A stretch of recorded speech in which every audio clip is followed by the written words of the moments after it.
E galera, beleza? Como é que vocês estão, meus amigos? Hoje é dia de dossiê e o tema principal não é a CPMI. A gente vai começar falando sobre ela. Quero também falar com vocês sobre as questões que envolvem o PL 2630, o PL das fake news, que gerou muito estardalhaço. Quero também falar sobre a agenda econômica, mas o que chama atenção mais uma vez é a agenda internacional do Dilma, que, inclusive, na manhã de hoje no Brasil, como Portugal está algumas horas à frente, o Dilma foi alvo de protestos. Mesmo o governo português, um governo de esquerda, tentando conter a população, ainda assim o Dilma ouviu coisas que ele não queria. Mas enfim, vamos conversar algumas coisas da CPI. Quero mostrar uma coisa que envolve o Gonçalves Dias, que eu acho que o governo vai ter muitos problemas. Tem mais algumas movimentações da turma, da picanha, o que eles estão tramando. Mostrar algumas coisinhas para vocês que eu acho que são bem relevantes, principalmente no que diz respeito a como a direita está reagindo nas redes sociais. Depois eu falei para vocês, falo da agenda econômica e vamos adiantar que eu quero comentar sobre tudo e vejam só. Globo News, viu? Quem diz é a Globo News.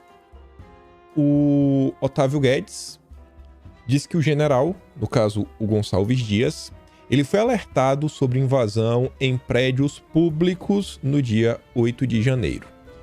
E a comissão já tem informes que o Gonçalves Dias, ele ignorou a mensagem. Muita gente está questionando sobre isso, como pessoas comuns, não tem nenhum tipo de treinamento especial, que estavam em Brasília por dias, que a imprensa noticiou que estavam tendo novas movimentações, que ônibus iriam chegar e que isso e aquilo outro. Como essas pessoas conseguiram entrar?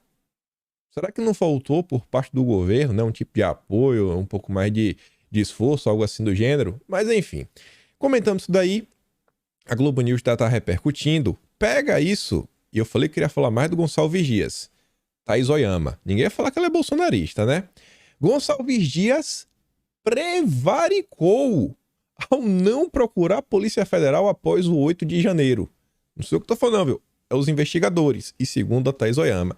Aí fala assim, ó, o general Gonçalves Dias, ex-chefe do GSI, pode ser enquadrado pelo crime de prevaricação por não avisar as autoridades que estava no Palácio do Planalto em 8 de janeiro. Segundo a colunista do UOL, Thaís Oyama. Aí a fala dela é o seguinte, ó. Investigadores envolvidos na investigação da Polícia Federal sobre o 8 de janeiro dizem que o general Gonçalves Dias tinha a obrigação de ter procurado as autoridades policiais para dizer uma coisa que ninguém sabia. Dizer que estava no Palácio do Planalto no momento da invasão.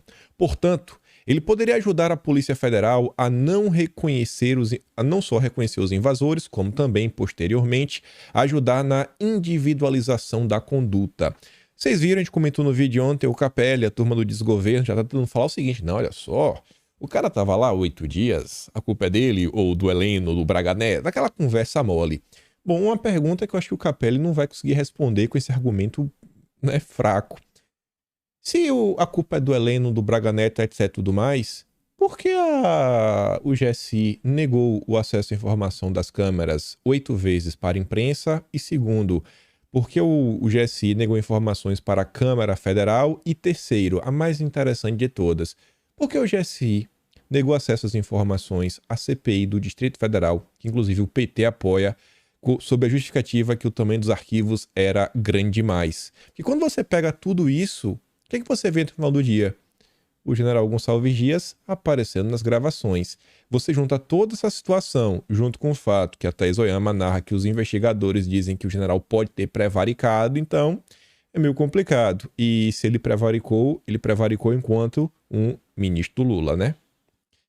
As autoridades avaliam que o ato de Gonçalves Dias não foi condenável apenas do ponto de vista moral e ético, mas condenável também do ponto de vista legal, viu? Da justiça, já que o general poderia ter contribuído para as investigações. Segundo essas autoridades, o general pode ser enquadrado por prevaricação.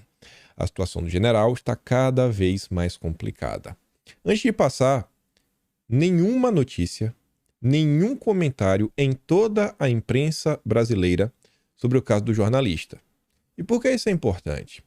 Eu comentei para vocês ontem. O jornalista, ele bater foto, ele tá lá, é uma coisa. A imprensa até noticiou que as pessoas, né, os vândalos, chegaram a agredir alguns jornalistas. Só que o da Reuters, ele estava basicamente fazendo uma cobertura e quando você assiste, você vê que as pessoas se sentiam basicamente motivadas. Não, eu vou fazer, eu vou acontecer, porque se eu fizer, vai estar registrado. As pessoas verão o que eu estou fazendo. E isso não só abre um leque para questionar o fotógrafo da Reuters, como também questionar o papel de toda a imprensa em diversos âmbitos, diversas situações, na cobertura do antes, durante, do depois. Acho que tem muita gente aí que pensa que, a depender do rumo das coisas, pode começar com um jornalista da Reuters, depois pode ter alguns jornalistas de destaque, né, nacional, sentados para questionar: peraí, como é que vocês postaram aquele vídeo todo editado do governo? Assim, do nada, vocês não questionaram? Tá meio estranho as coisas, né? Acho que a imprensa, ela sabe que a água, nesse momento, tá no pé, mas pode subir na canela.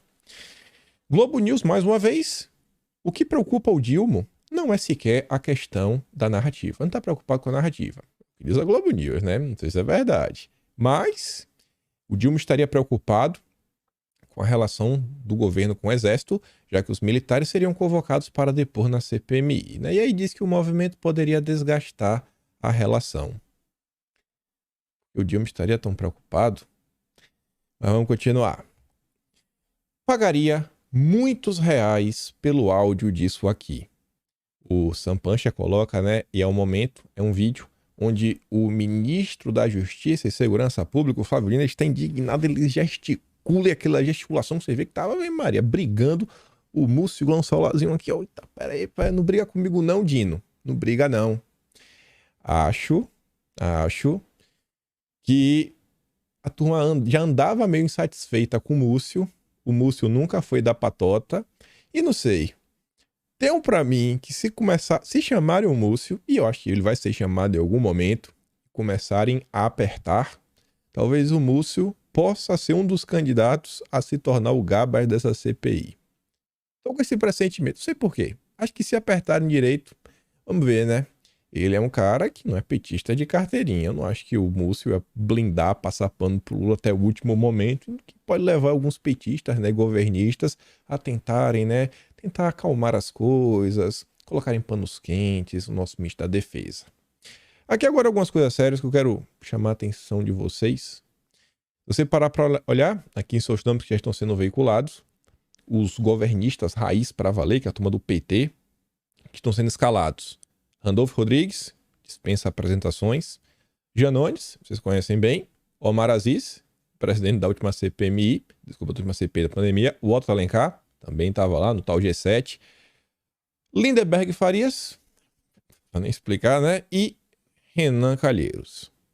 Esse é o time raiz do desgoverno. Botaram a Champions League em campo. Champions League. A turma da direita ali, né? O direita de verdade. Que o restante ele vai vir PP, PSD, União Brasil, MDB, esse partido, etc. Lá vai nome latino. Espero que o microfone não esteja captando.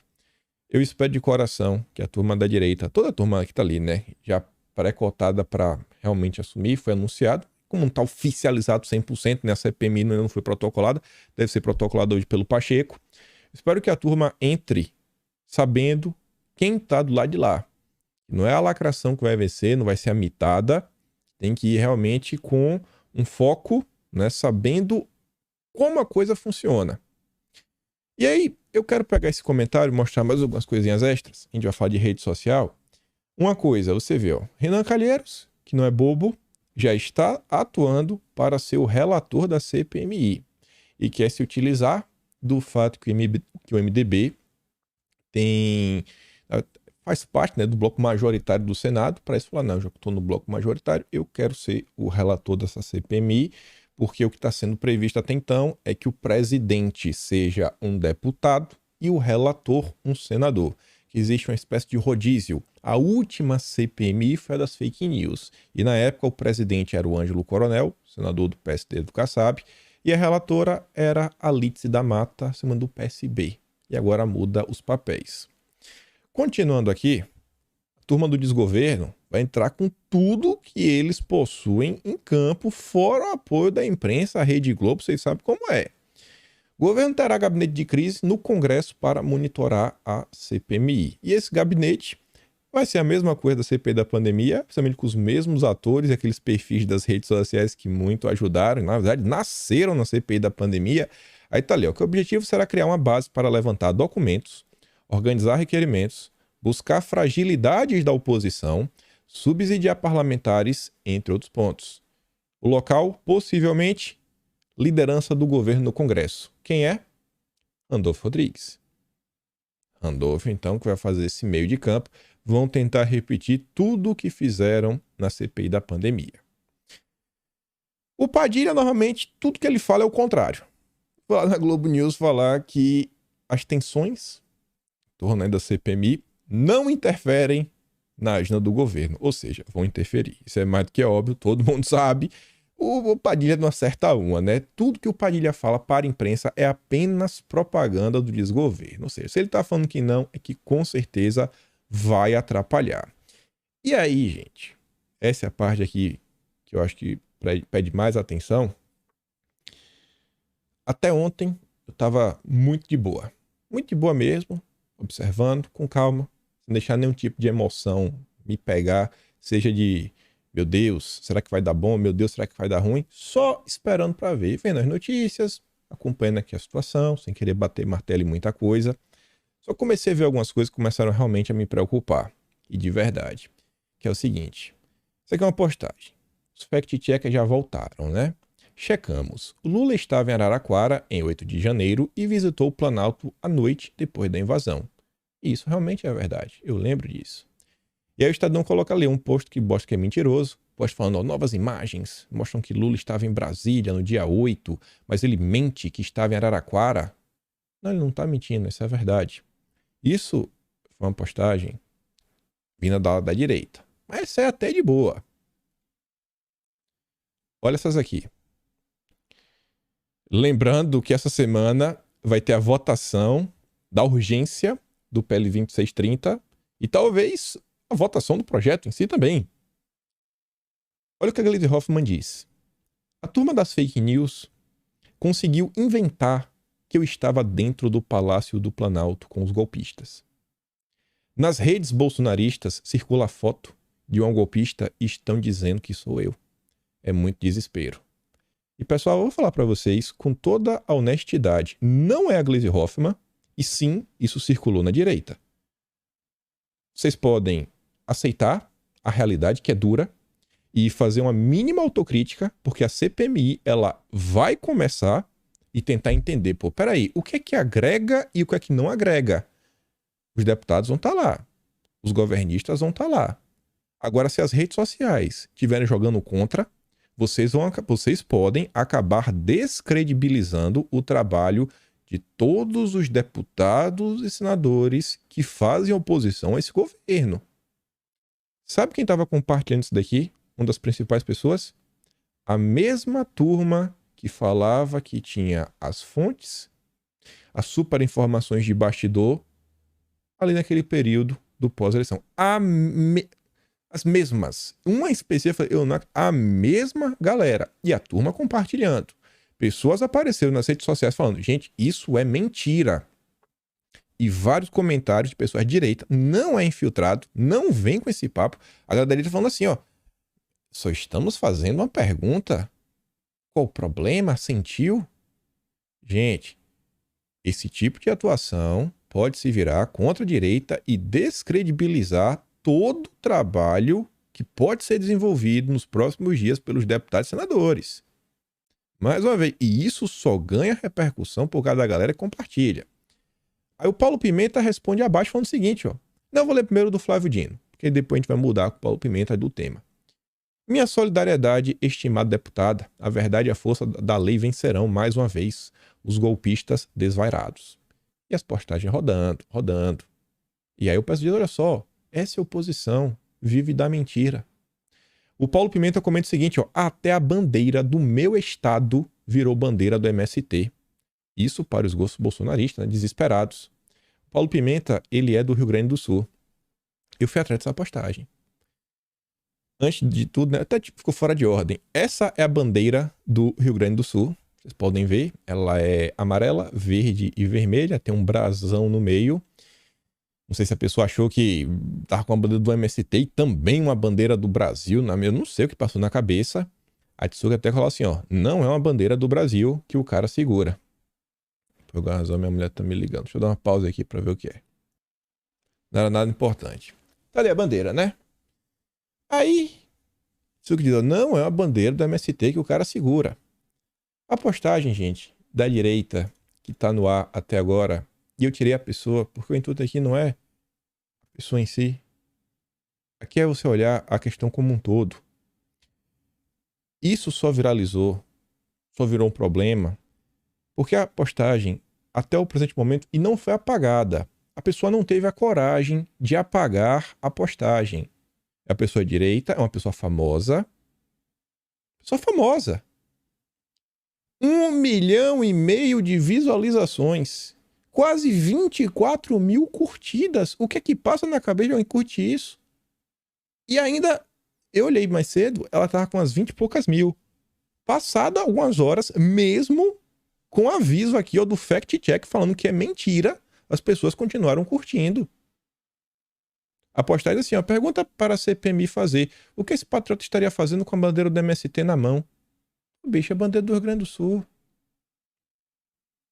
Essas movimentações das redes sociais, vendo a direita postar esse tipo de conteúdo, isso, pela primeira vez, me deu realmente um temor. Eu fico me perguntando como que as coisas serão.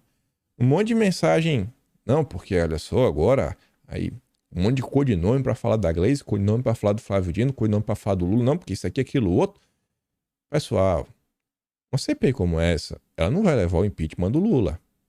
Ela pode causar muito desgaste ao governo e ela pode botar por terra toda a narrativa que foi criada e mostrar que realmente as coisas não eram bem daquele jeito. Mas vim com aquela tese que não, que todo mundo estava infiltrado, que todo mundo isso, que todo mundo aquilo outro. Bota o pé no chão, avalie muito bem. Quem vai com muito sede ao pote, né? É igual o mel, quando come muito se lambuza. A turma tá forçando aquele interesse no like. Eu acho que vale chamar atenção, porque como eu digo, né, as pessoas só têm engajamento porque a população concede o engajamento. Então, chequem muito bem. Ah, é porque eu tenho fonte. Ah, é porque fulano falou isso. Ah, então mostra aqui, ó, cadê a informação? Se confirma ou não.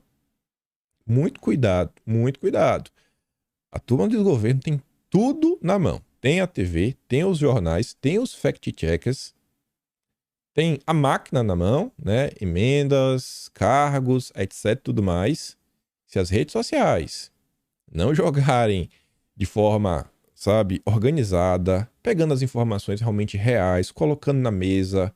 Ah, olha só, que, gente, vamos olhar, tem muita coisa palpável que não existe, questionamentos. Você vê essas próprias questões do Gonçalves Dias, que eu fiz questão de abrir o vídeo, tá aí, ó. É a própria imprensa que está falando. Os documentos lá trocados entre o ministro da Justiça e Segurança Pública e o diretor-geral da Polícia Federal, tá ali, ó, tá bem claro. O questionamento do jornalista da Rocha tá ali, tá bem claro. Não fiquem nessas conjecturas. Não, porque tem gente que não sabe conjecturar. Deixa as pessoas sonharem. Isso é muito... Tome muito cuidado. Muito cuidado. Mas vamos continuar. Essa semana vai ter a votação do PL 2630. E o Lira tá empenhado, parece que aprovar, né? A situação. Aí veja só. Equipe de site de Lula mantém gabinete de ataques a Bolsonaro. O Estadão não consegue chamar de gabinete do ódio. Só um gabinete. Aí fala, né, que as mensagens trazem ataque ao ex-presidente Jair Bolsonaro vêm com apelos para que sejam compartilhadas em massa. Mas o Estadão não chama de gabinete do ódio. Abre aspas. Repasse essa mensagem e lembre que Bolsonaro deve estar na cadeia. Com a PL 2630, esse tipo de conteúdo, será que ele vai ter o seu alcance reduzido ou ampliado? Tem esse questionamento, eu não sei porquê, mas eu acho que vai crescer. Você vê que a questão que está acontecendo, ela é tão grave, tão grave que até o Verdival, do Glenn Green, está falando, ó, um projeto de lei no Brasil está rapidamente caminhando para aprovação, que daria ao governo mais poder para controlar a mídia social do que qualquer outro país do mundo democrático. Faremos um relatório sobre isso esta noite no System Update. Ele dá poderes ao Estado para decretar a verdade e censurar, punir a dissidência a ele. Imagina. Essa PL é um absurdo do início até o fim. Já comentou de cabo a rabo, pegou o projeto, leu. E sabe por que a imprensa está apoiando isso daí, principalmente a imprensa? Porque vai ser criado uma espécie de fundo para financiar o jornalismo, onde as big techs que irão arcar com isso no final do dia. Serão milhões e milhões. Se fala em cifras de centenas de milhões. No momento em que todas vêm passando por dificuldades porque não tem audiência. Não tem audiência. E é por isso que eles estão apoiando. Eu fico me perguntando se existe salvação. Algumas coisas me animam. Nos últimos dias, 4 partidos entraram com requerimento para adiar. Até o PSOL. PSOL, PDT sim. O outro foi o MDB, o outro foi a União Brasil. Então o PL também é contrário a ter essa votação. Mas só que realmente o partido entrou, né, com um pedido de adiamento. 2 partidos de esquerda para valer PDT e PSOL. De tão absurdo que é esse projeto de lei. Quero ter fé em Deus que vai chegar nessa votação. E não é só a questão da votação da urgência, não. Isso aí realmente tem que ser discutido, pelo amor de Deus. O que é que está sendo proposto? Espero que o Lira tenha muito certo do que ele está fazendo. Coloque seus próprios interesses acima de tudo.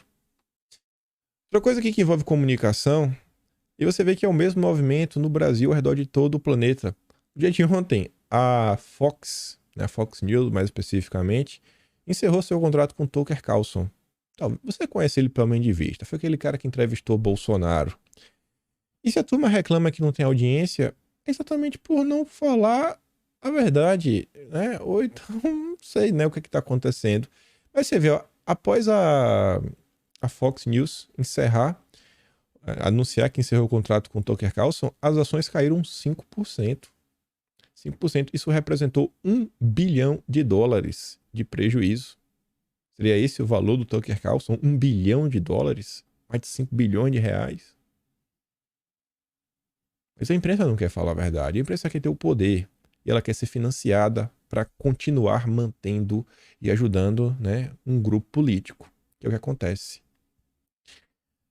Além do PL 2630, que vai ter o requerimento de urgência, o que vai ser votado principalmente amanhã, dia 26, é o requerimento de urgência, que uma vez aprovado, ele já vai direto para o plenário. Pode ser debatido rapidinho e votado. O percurso normal ele tem que passar pelas comissões. Passa na comissão, outra, etc. Tudo mais, é o percurso, mas querem urgência a todo custo. E até o pessoal, o PDT, MDB, estão falando, cara, cria uma comissão especial, não precisa passar por todas as comissões, faz uma comissão especial para a gente poder debater aqui essas últimas mudanças, etc. Tudo mais, e coloca para votação. Mas a imprensa está com pressa, né, de dar uma boletada. Além dessa situação toda da CPMI, que são 2 assuntos que estão tomando todo o noticiário, né? Se fala muito da CPMI, se fala muito do 2630, também tem essa agenda internacional do Lula. E o Lira também já anuncia, isso daqui pelo menos é importante, né? A instalação da CPI do MST e mais 2. Uma é das Americanas, a outra da manipulação dos jogos. E o Lira afirmou isso daí na noite da segunda-feira. Na noite de ontem, né? Então, ou seja, são extremamente importantes. E acho que a Tabata Amaral e o Kim Kataguiri não conseguiram barrar a CPI das Americanas. Me surpreendi muito vendo o MBL defendendo o lema. Foi muito interessante de ver. Não tem muito a ver com a CPI do MST, mas eu acho que isso aqui tem tudo a ver com o PL 2630. Isso aqui tem tudo a ver, obviamente, com a CPMI. E tem tudo a ver com tudo que está acontecendo no Brasil. Durante o governo Bolsonaro, estava mais do que claro que pelo menos o executivo era a favor da liberdade. Que as pessoas tivessem realmente o direito a exercerem, né, as suas opiniões perante a população. Vocês sabem o que eu estou falando, né? Não vamos distorcer muita coisa. O governo Bolsonaro foi muito criticado. Mas, nossa, os isentões, os patatistas, os superconservadores. E aí, gente, eu sempre falei uma coisa que Bolsonaro é perfeito? Não é perfeito. Gosto muito dele. Talvez eu passe muito pano, com certeza, né? Eu não duvido disso daí. Mas tem algumas coisas que não dá pra você negar diante dos seus olhos. Você vê, bacana, beleza. Bolsonaro indicou os melhores nomes para todas as posições? Pô, possivelmente não. Possivelmente é quase impossível você achar a melhor pessoa do mundo naquela posição. Às vezes você acha. Mas uma coisa que nunca deu pra negar é que as indicações de Bolsonaro, elas, pelo menos, eram bem diferentes de tudo que vinha sendo feito. Podia não ser um 10, mas nota 7, 7 pra cima. Se lembra desse. Acho que essa fala até ficou viralizada por causa do Nando Moura, falando do Aras. Ah, nota 7, né? 7 pra cima. E eu acho que o Aras realmente se provou um 7, 7 pra cima. Fico até pensando o que é que vai ser da PGR depois do Aras. E vejam só. Bolsonaro foi bastante criticado pelas suas nomeações aí para a corte mais alta do país. E quando você olha, elas já decepcionaram? Já decepcionaram algumas vezes. Mas entre mortos e feridos, nota 7, 7 para cima. Nunes Marques e André Mendonça, eles divergiram dos outros ministros em relação à denúncia contra os presos em frente ao quartel após o 8 de janeiro. O Cássio, ele considerou que a corte ela não tem a competência para julgar o caso. Ele acha que, pô, pessoas comuns, né? Primeira instância. Além de rejeitar as denúncias, ele entende que é necessário revogar todas as medidas cautelares diversas de prisão contra eles decretadas, sem prejudicar, né? Sem o prejuízo da continuidade das investigações e do oferecimento de nova denúncia. Só que no foro competente. Esse foi o voto do Cássio. Em seu voto, o André Mendonça acompanhou a divergência aberta pelo Cássio. E o André Mendonça ressaltou que as 50 pessoas apontadas até o momento naquele inquérito não são as que foram presas pelos atos de vandalismo no dia 8, mas as que foram detidas no acampamento no dia seguinte. O ministro também considerou que a competência seria da primeira instância, Justiça Federal. Justiça Federal, né? Não coisa. Então, a gente hoje lida com muita coisa no Brasil. Eu acho que quando o Bolsonaro diz que vão sentir minha saudade, não é só pros picanheiros, né? Essa turma Faria Lima, a turma do mercado, mas é a própria direita. Eu acho que até o Nando Moura, em algum momento, deve parar em casa e deve falar, pô, cara, será que esse meu ódio realmente valeu a pena? Acho que o Nando Moura não é possível, na calada da noite, né? Na hora que vai tomar um banho, ele não faz uma reflexão. Bolsonaro perfeito não tem como ser perfeito, mas ele era diferenciado, bem diferenciado, pelo menos bem diferente do cara que tá aí. Outra coisa, né, a PGR defende que a ação contra Bolsonaro é a primeira instância, porque não é mais presidente, não é mais nada. E essa ação aqui, na boa, viu, é dureza. Eu nem vou ler o que é essa ação, mas é aquela da Maria do Rosário, que ele falou que ela não merecia. Ele falou que não merecia, se merecesse era... Eu não entendo, né? Ele falou que não merecia, era pra ele ter dito que merecia, então... Baita confusão, viu? Baita confusão. Mas é isso. Vamos adiantar que o último tema é o que mais tem assunto pra gente comentar. Um documento aí sigiloso que a Folha de São Paulo teve acesso. Mas vamos lá. Otimismo inicial com Lula deu lugar à cautela, dizem investidores estrangeiros. Essa turma tá com saudade de Bolsonaro, né? Ou não. Tem gente que não aprende. Um otimismo inicial deu lugar à cautela, com dúvidas sobre a capacidade do novo governo em levar a cabo reformas estruturais. Do jeito que as coisas estão, acho que tá muito difícil, viu? Principalmente a tributária, meu amigo. Aí vem o Pastore, terceira via. Mas nossa, esse contribuiu pra encher o saco. Ficava lá junto com o Maynard, era o cara do Moro, que ia fazer o plano econômico da candidatura do Moro à presidência. A complexidade do arcabouço é a prova da sua ineficácia. Aí lá pras tantas, ele traz aqui um ponto que várias pessoas também já estão colocando na mesa, até quem ouviu um dos primeiros falar sobre isso na imprensa, né? Não, a direita todo mundo tá comentando sobre isso, todo mundo diga assim, que é ligado aos setores mais da economia, tipo Leandro Ruschel foi um dos primeiros a falar sobre isso, né? Um cara que tá ali, opera na bolsa, opera, como se fosse médico, opera. Mas brincadeiras à parte, comentou, outras pessoas comentaram, Mas o que eu vi assim na imprensa foi o Hélio Beltrão, que agora tá na CNN. Eu vi passar um recorte dele, ele comentando exatamente o que o Pastore fala, que é o seguinte, ó. Cheio de exceções e detalhes, esse novo arcabouço fiscal, com fracas punições ao seu descumprimento. Esconde uma única realidade, que é a garantia do crescimento da despesa. Gente, se fizer algo errado, não vai ter mais aquele crime da pedala, que assim, né? Não tem mais o descumprimento, né? O governo não tem mais nenhuma preocupação. Meio que não vai ter mais, né? Tô se criando de uma forma maior coisa que para existir o crime de responsabilidade, meu amigo, tem que ser uma catástrofe. E não a catástrofe que o PT já vai fazer, tem que ser muito maior, né? Tem que ser o PT ao quadrado. Se bem que o Dilma tá bem esforçado. É o PT ao cubo. Mas é basicamente isso. Esse é o arcabouço fiscal. Eles vão colocando, né, vários detalhezinhos. Ah, essa turma não brinca serviço. Mas vamos continuar. Olha só. O Haddad deu entrevista pro Estadão e falou que não tem meta anual em nenhum lugar. Isso é sobre inflação. Esse negócio aí de meta, nenhum lugar tem meta. Bom. Quem é mais velho, quem tem mais de 30 anos, não precisa nem ser muito velho, assim, ter 40, porque, pô, 40 você tinha, assim, um conhecimento um pouco maior de ver. Mas eu era criança e eu já conseguia sentir o feeling da situação da hiperinflação no Brasil. E olha que eu já tava, né, no pó, já tava ali, quando eu me dou por gente ali, botando moedinha no meu minhaeiro, eu tinha uns 3 anos de idade e ainda assim a coisa era meio complicada. Imagina, não, mas pra que meta de inflação? Pra quê? Pra quê? Mas eu devo olhar pra isso e falar, meu Deus do céu, Haddad, não faz isso, Haddad, não destrói o Brasil. Aí o Armínio Fraco fez uma entrevista exclusiva pro Faria Lima Journal. Assim, é o jornal da Faria Lima, né? Só que em inglês, a nomenclatura. Lei de responsabilidade fiscal foi desmoralizada. Para Armínio Fraga, arcabouço fiscal insuficiente, pois abandona o corte de gastos. Ele também critica essa questão da meta de inflação e fala, cara, isso foi uma das poucas coisas que conseguiu dar uma regulamentada, né, no Brasil, uma regulada, e olha que a gente teve períodos bem difíceis. Bem difíceis. É sério que o Haddad vai fazer isso? Lembrando que o Armínio fez campanha aberta pro Lula. Agora ele... Olha, tá até aqui, ó. Qual é do Armínio aqui? O Armínio é esse aqui, ó. Com medo. Agora eu estou com medo. Agora eu estou com medo. Mas vamos lá. O Haddad concedeu entrevista pro Estadão. Essa que ele fala até da meta da inflação.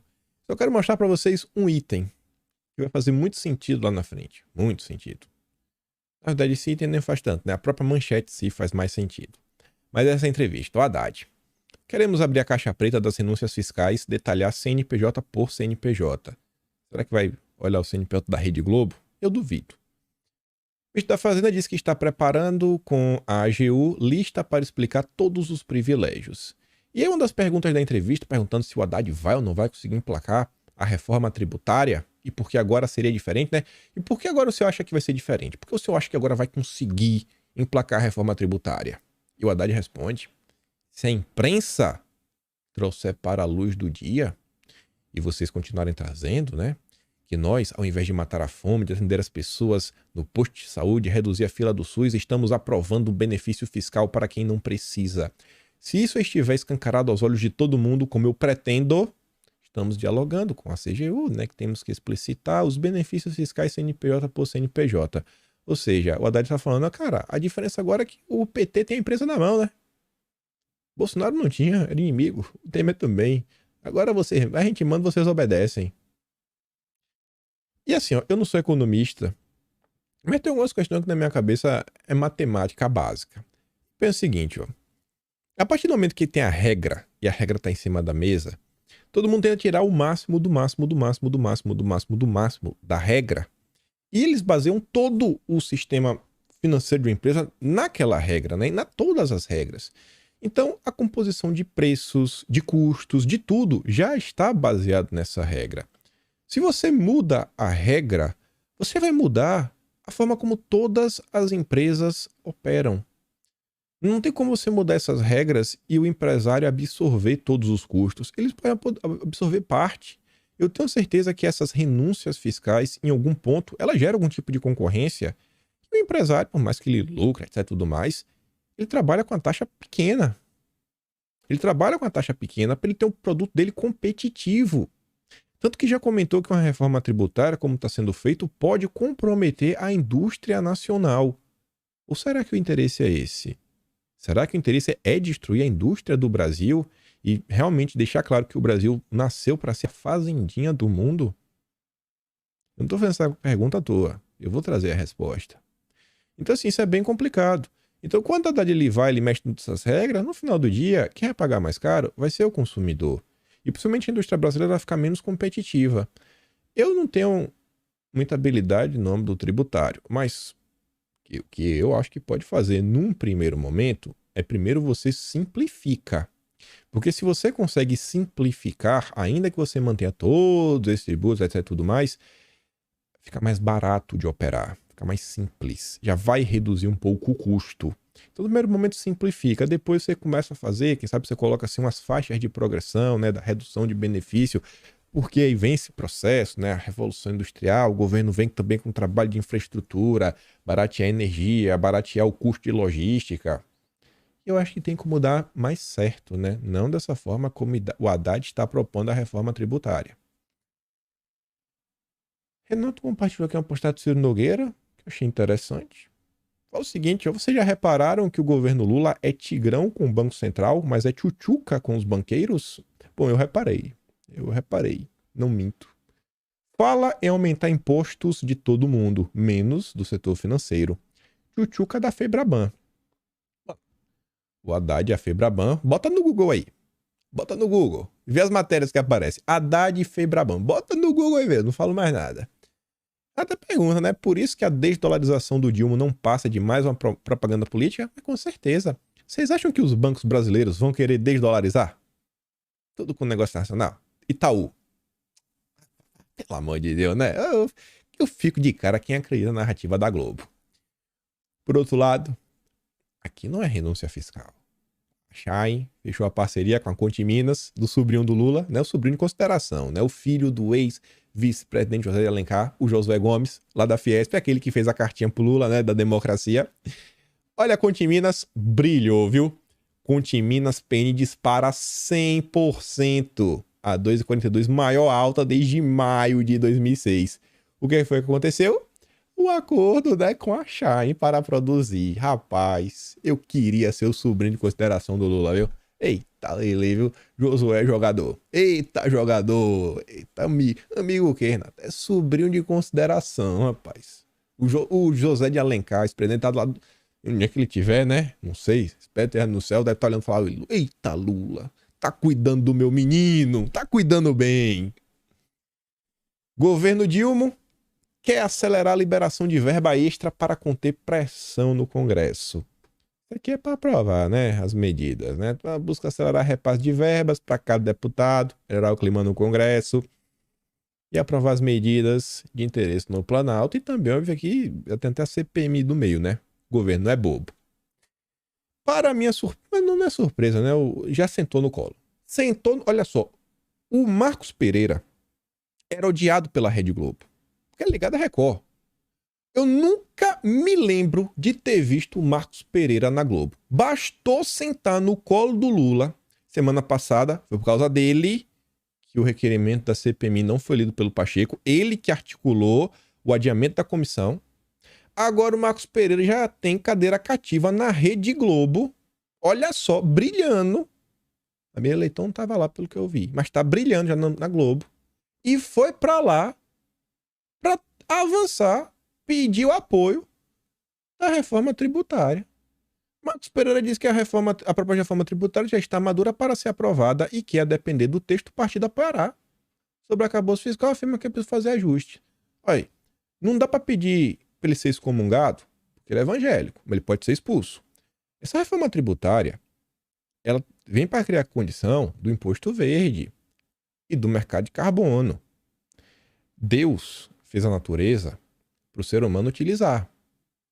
Essa reforma, se você parar para olhar assim no âmbito teológico, ela pode ser considerada anticristã. O Marcos Pereira, ele não pode mais fazer parte da igreja que ele deveria ser expulso. Falar, ó, forma a sua própria igreja, irmão, porque aqui você não é mais bem-vindo. Esse é o Marcos Pereira. Sentou no colo do Lula. Vocês aí se conhecem, tá na igreja, avisa o pastor de vocês. É um absurdo isso daqui, o que o Marcos Pereira está fazendo com republicanos.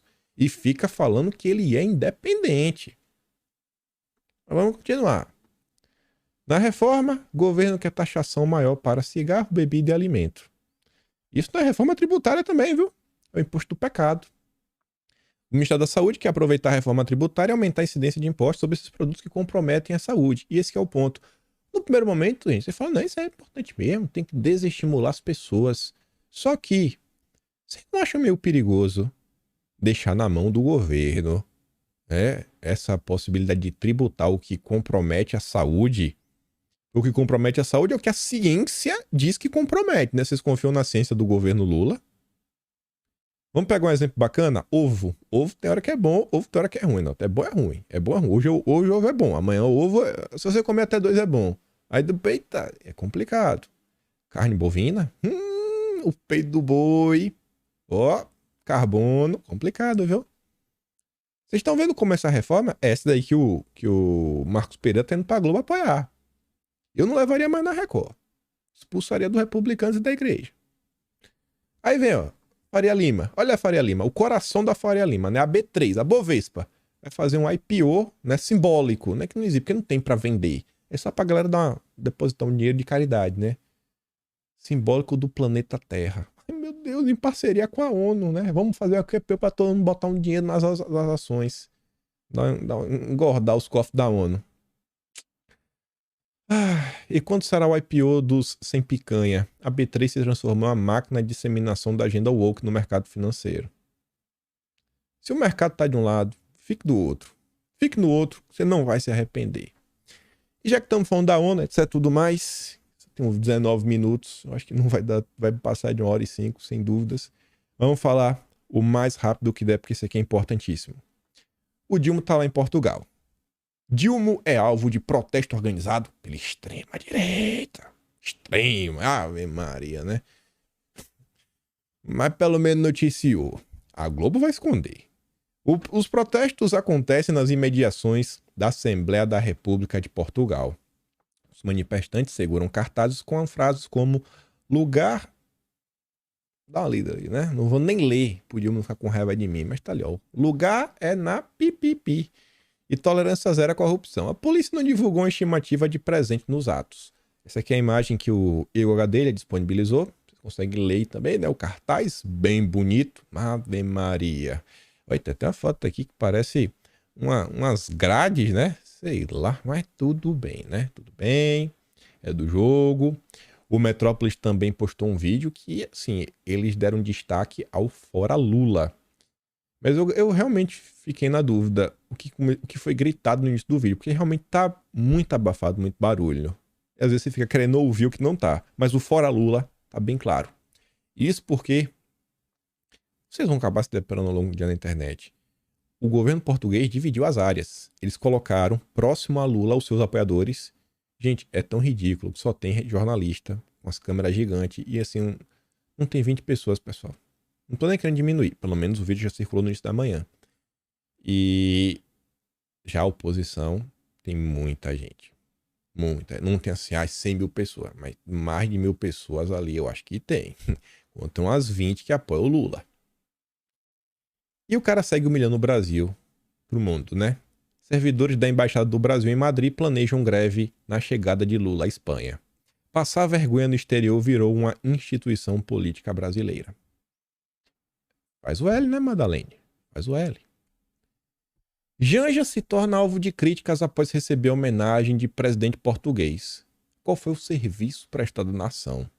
Quem questionou isso, né? Deputados da direita portuguesa foram às redes para criticar a escolha do presidente de Portugal. A nossa idiotice e subserviência não tem limites. Atribuir uma das ordens honoríficas mais importantes à mulher do presidente brasileiro só porque sim? Qual foi o serviço enorme prestado à nação? Banalizar a nação e os seus símbolos é um sinal evidente de decadência. Olha o tipo de coisa que está acontecendo, né? É bem engraçado que Portugal, como é português, fica mais fácil de entender o que se passa no Brasil. É meio difícil nos Estados Unidos.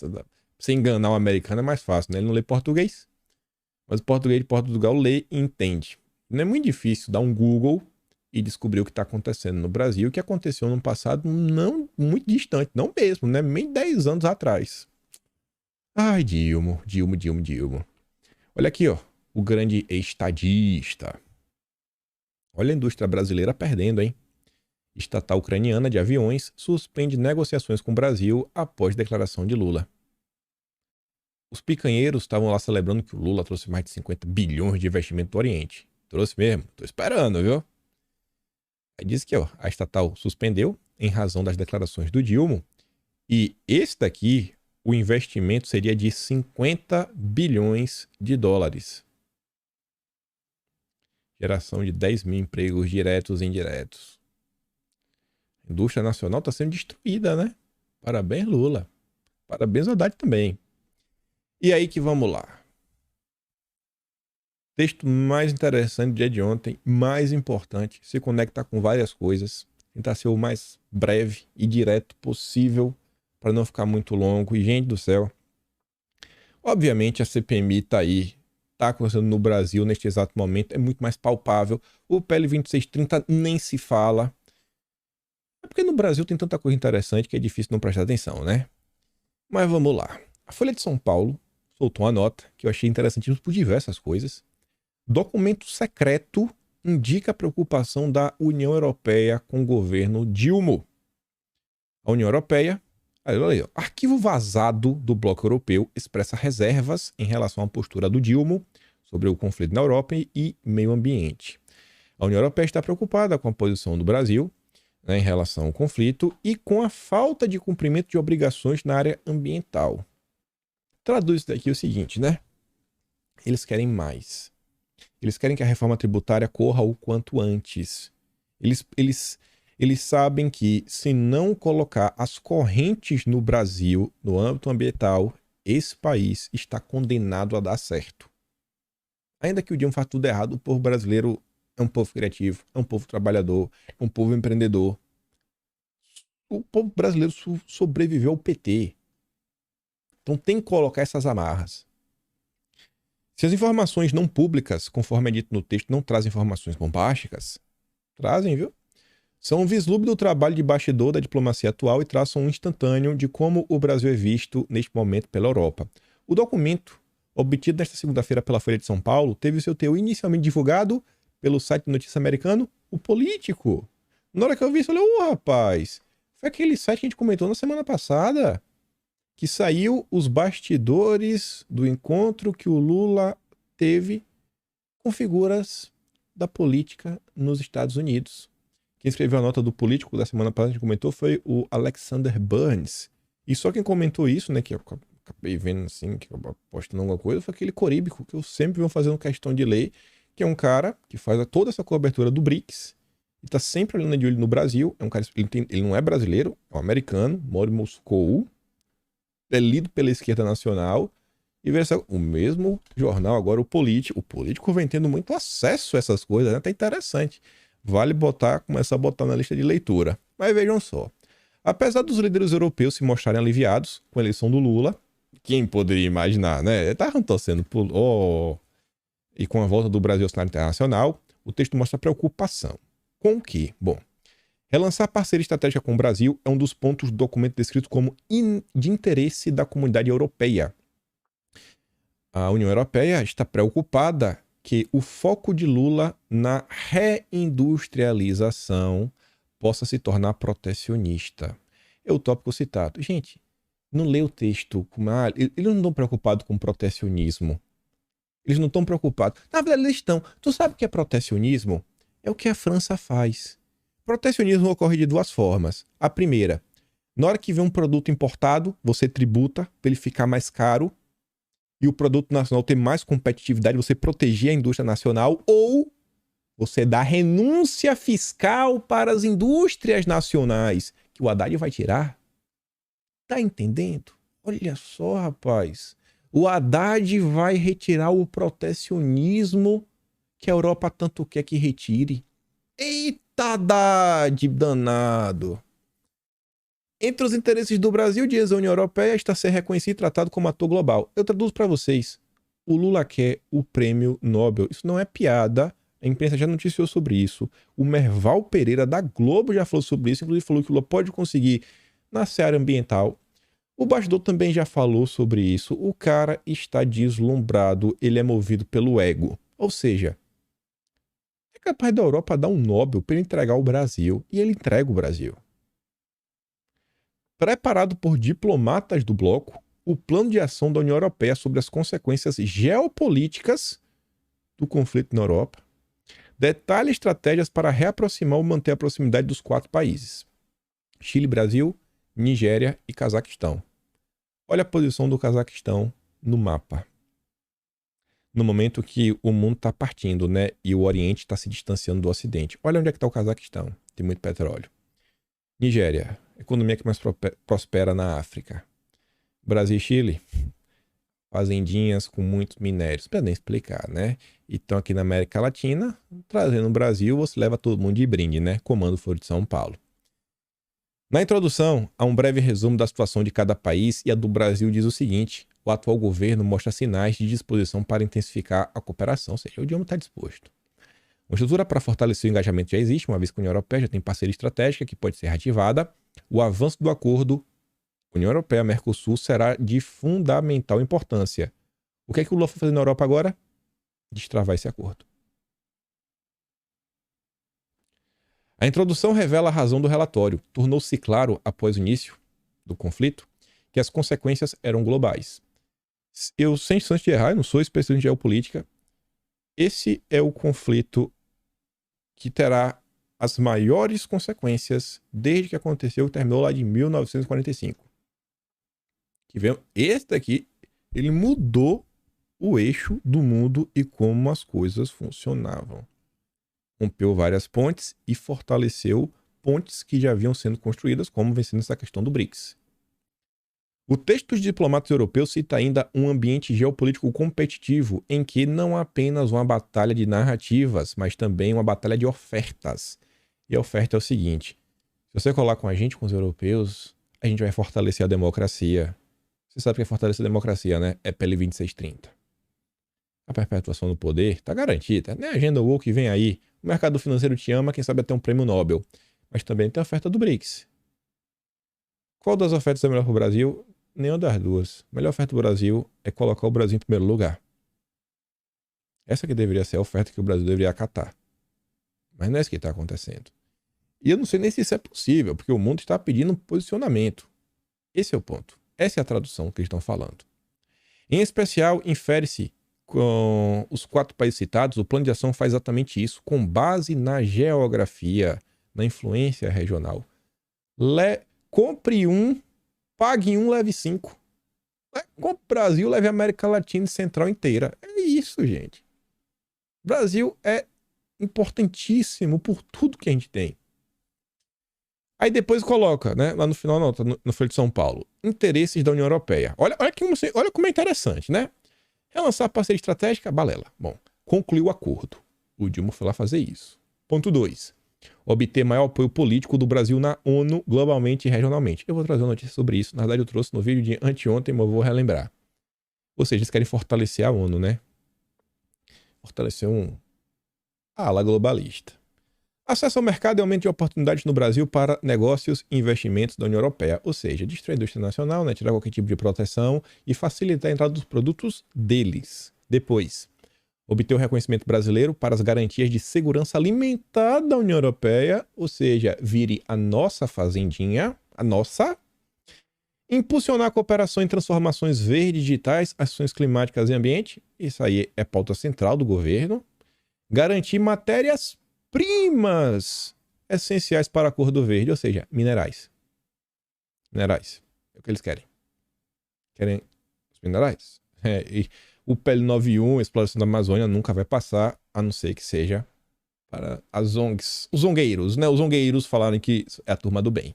Ainda tem abordar a atuação dos comunas na adesão do Brasil, acordo de compras do OMC, fortalecer a cooperação em defesa e segurança. E aí, como eu sou curioso, Eu fui atrás da matéria original, né? Falei, pô, vamos ver, né? Porque a Folha de São Paulo é picanheira. Vamos ver o que é que o político falou.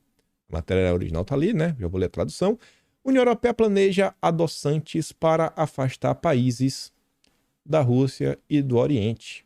Um briefing confidencial mostra os planos individualizados da União Europeia para reconquistar ou não perder 4 países prioritários nas bordas da Aliança Ocidental. A gente está na borda, a gente somos excluídos, né? A fazendinha. De muitas maneiras, é fácil entender por que os 4 países estão na lista. Cada um representa um ponto de apoio potencial da União Europeia em regiões onde os aliados ocidentais estão competindo por influência e recursos com a Rússia e o Oriente. Brasil e Chile, América Latina, rica em matéria-prima. Nigéria, potência econômica na África Ocidental. Cazaquistão, detém petróleo e gás na Ásia Central. Falei, olha o mapa, olha o mapa. Esses fatores são explicitados em uma grade de 2x2 para cada país que lista os interesses da União Europeia no país, os interesses do país e depois os desafios e oportunidades.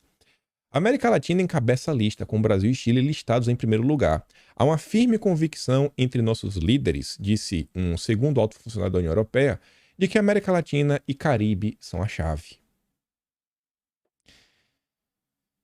A região, acrescentou o funcionário, compartilha amplamente nossos princípios democráticos e, olha só, a crença de que você deve defender o sistema multilateral. Daqui tá. Aqui, ó. Obter maior apoio na ONU, globalmente e regionalmente. Multilateralismo é ONU. Mundo multipolar seria uma quebra da hegemonia desse globalismo. Não significa que os países realmente serão soberanos. Essa é a teoria, né? No final do dia, quem sabe a Rússia e o Oriente também não querem tomar conta do planeta. Mas vamos lá. No Brasil, a União Europeia vê uma abertura com a recente mudança. Olha como eles tratam Bolsonaro, um nacionalista. Um cara que coloca o Brasil em primeiro lugar. Ele é nacionalista. Qual é o contrário de nacionalista? O contrário é globalista, gente. Ou você é nacionalista, ou você é globalista. Não tem 2 opções. É o oposto, é o inverso. São antagônicos. Tá entendendo? Tá entendendo? É por isso que eles queriam tirar Bolsonaro, né? O atual governo mostra sinais de vontade de intensificar a cooperação. O Brasil quer ser reconhecido, tratado como um ator global, né? Que é o prêmio Nobel, né, Lula? Para dar ao Brasil. Lula sinalizou isso, dando boas-vindas ao chanceler alemão Olaf em janeiro. Isso e muito mais. Não falei pra vocês que eu tô notícia de anteontem. Olha isso aqui, ó. Lula defende governança mundial com maior presença de países no Conselho de Segurança da ONU.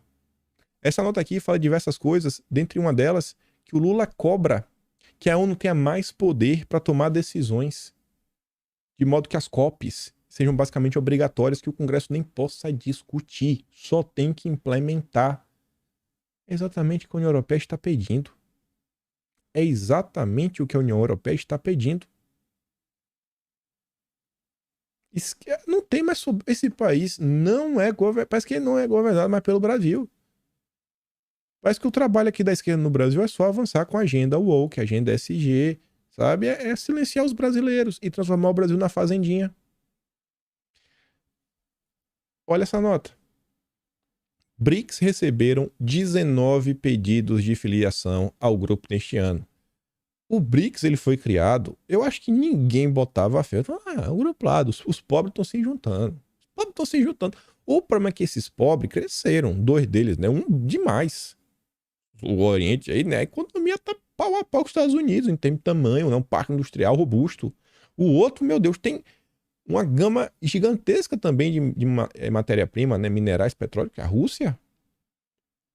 A Índia, com a mão de obra gigantesca. A população até passou o Oriente. Mais de 1,4, tá chegando quase 1,5 bilhão de pessoas. E aí, o BRICS era só para fazer um negocinho, né? Vamos ser amigos.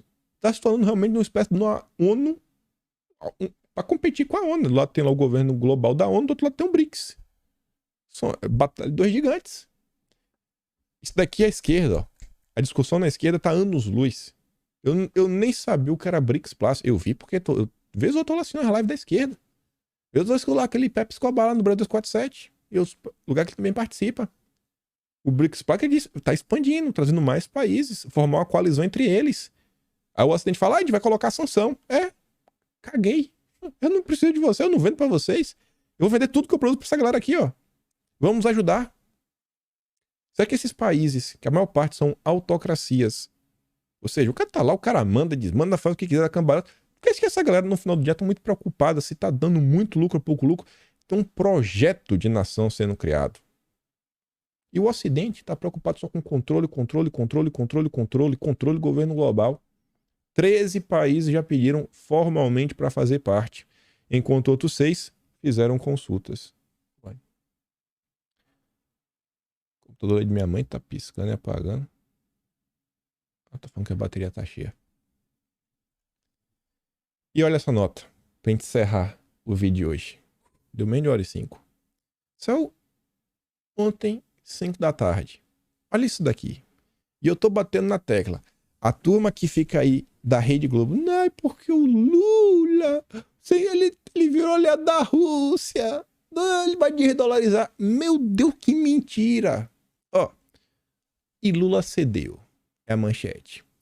A declaração conjunta de Brasil e Portugal, divulgada no fim de semana em Lisboa, em que países condenam, né, o conflito na Europa, pede paz justa e duradoura. E essa palavra justa incomodou, né? Só saiu depois da intervenção de Lula. Essa nota só saiu depois que o Lula entrou em campo. O ponto de divergência e motivo de idas e vindas do texto e debate entre as diplomacias brasileira e portuguesa estava no adjetivo justo, posto no último parágrafo da declaração. Os dois países concordavam com os demais termos, como o que afirma que deploraram a violação da integridade territorial, bababá, tititi, anexão de paz, violação do direito internacional. No fim do texto, lê-se que Brasil e Portugal ressaltaram ainda a necessidade de promover uma paz justa e duradoura. Segundo fontes da diplomacia brasileira ouvidas pelo bastidor, o Brasil defendia que o texto tivesse apenas a expressão paz duradoura. Olha só, o Itamaraty, cara, só coloca duradoura, pelo amor de Deus. Na avaliação de uma fonte de governo, o Brasil entendia que, ao incluir o adjetivo justa na declaração, endossava que a paz só deveria ser aceita se a Rússia devolvesse os territórios anexados desde o início do conflito. Ou seja, isso é ser justo. O que, na linha defendida pelo Brasil, não deve ser condição para negociar o fim do conflito. No fim, depois de Lula ser consultado, a diplomacia cedeu. O Lula que deu a ordem, coloca o justa, pode bater na Rússia. Esse é o cara do BRICS, do Foro de São Paulo. Esse cara é o cara da Europa, é o cara do Partido Democrata. Olha o que está sendo discutido no Brasil, a PL 2630. É imposto verde, é imposto do pecado. Tá trazendo a Farinha Lima para perto. É o que o meu Ciro Nogueira falou. Cadê o Lula aí, né, pra cima dos banqueiros? Cadê os impostos sobre os super ricos? Coloca imposto no pobre que compra na Chay. E o free shop? O free shop de quem faz viagem internacional? Cadê o imposto, Lula? Cadê? Cadê a valentia? Cadê? Cadê a valentia pra fazer isso? Não tem. A Europa tá preocupada com protecionismo, que é o quê? É incentivo tributário? Não, vamos tirar. Vamos CNPJ por CNPJ. Aí tira. Você paga mais imposto. Aí o governo vai usar esse dinheiro para levar coisa boa pra população. Você acredita nisso? Meu Deus do céu, velho. Aí eu fico de cara. Eu fico de cara de verdade, né? É muito absurdo o que acontece nesse país. Mas é isso, gente. Mais uma vez peço para vocês, por favor, de verdade, gente. De verdade. Essa CPMI é algo sério. Não se deixem levar. É a mesma turma que causou confusão no passado. Várias informações que não tem lastro na verdade. Foi tipo aquela galera que incentivava. Aqui não é o Lula, trocaram, botaram alguém no lugar dele. Ô, pessoal, não, pelo amor de Deus, gente. A mesma galera. Não cai nisso, não. Isso vai se virar contra a direita. Vai criar problema para os nossos deputados e senadores. Pensem neles. Pensem em tudo que está acontecendo. Todo o esforço que Bolsonaro, tudo que Bolsonaro fez nesses anos todos para a direita começar a existir, né? Os trancos e barrancos, quem tá muito longe do ideal, muito longe, mas tá indo aos trancos e barrancos, com todas as dificuldades. E eu fico por aqui e digo, se gosta do meu trabalho, passa o meu canal, tem um botão de valeu, tem um Pedro na descrição, sempre falo isso, né? Atlas Brasileiro, kimpaim.com, seu BR, e não mandei no vídeo hoje, né? Então, mas pode escrever no Telegram também, que tá aqui na descrição. E é isso. Espero poder estar aqui amanhã e ver vocês. Aquele grande beijo, abraço, tamo juntos. Valeu, meus amigos. Fui.